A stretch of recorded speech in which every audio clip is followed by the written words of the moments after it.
Hi friends, I get to tell you about one of my new pieces for this year. It's called Sleepyhead. And you know, I've never done a bunny before, just a bunny. I've done a couple little rabbits and pieces, but never just a bunny.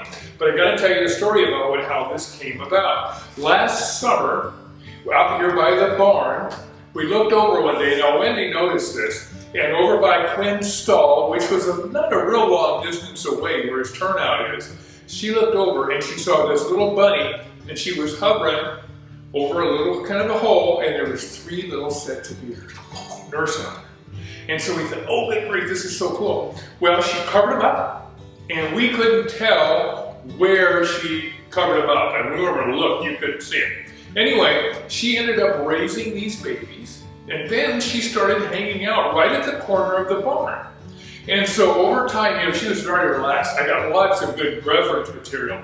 But what was so interesting was she was so calm with us, and we're saddling horses and doing stuff, and she's sitting there all morning. And then she'd stay out there, like in the, you know, towards noontime she'd disappear, but she was out there all morning with us. And what was so interesting is Wendy would go over, and she started to approach and retreat, because with prey animals, that's how you get them comfortable. Well, pretty soon, you know, she's pretty close to her. Well, then she took her stick and string and started to put that over there and started to pull that away. Well, pretty soon the bunny's touching the string, and then the bunny's doing a little, kind of putting both hands on stuff. It was so interesting to have this little bunny doing all this stuff. So she was just, it was really fun. So for that 3 months, this little bunny was just like our little companion out there. And then she disappeared. That's what happened. And so off she went.